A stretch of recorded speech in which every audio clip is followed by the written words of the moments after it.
Today, our verse is Psalm 95, verse 8. Do not harden your hearts as at Meribah, as on the day at Massah in the wilderness.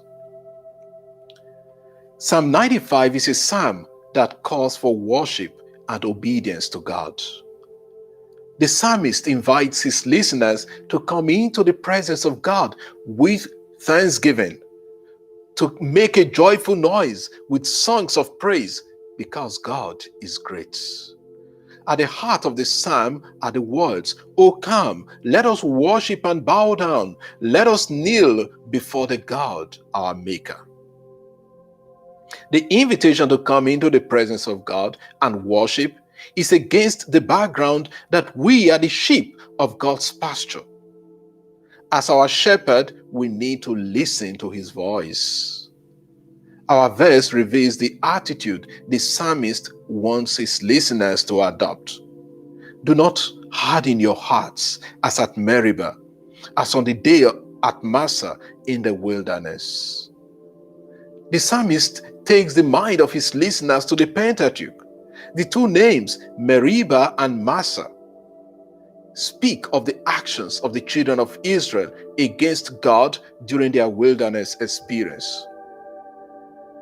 The people of Israel spoke against God and quarreled with Moses because they lacked water. When Moses cried to God, he asked Moses to strike the rock out of which water came, and Moses called the name of the place Massah and Meribah because of the quarreling of the people of Israel and because they tested the Lord by saying, "Is the Lord among us or not?" Exodus chapter 17, verse 7.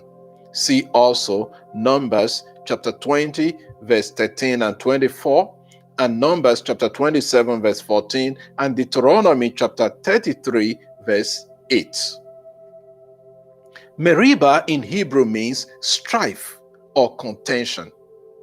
It is known as a place where the Israelites rebelled against God and Moses in the wilderness.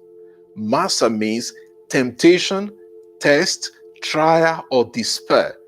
It refers to the place where the people of Israel put God to the test, not trusting in him. So when the psalmist says, "Harden not your hearts as at Meribah," he is saying, do not be a rebel against God and his commandments. Listen to the voice of the Lord and do not complain like the Israelites in the wilderness. And when he says, as on the day at Massah, he means that we should not despair or put God to the test. Rather, we should learn to trust in the Lord and his words. Today, the invitation is to come and worship the Lord. However, we must come into his presence in trust and not harden our hearts like the actions of the Israelites in the wilderness. Let us conclude with that prayer of the psalmist. Oh, that today you would listen to his voice. Harden not your hearts as at Meribah, as at Massah in the wilderness, when your fathers put me to the test and put me to the proof, though they had seen my work. Amen.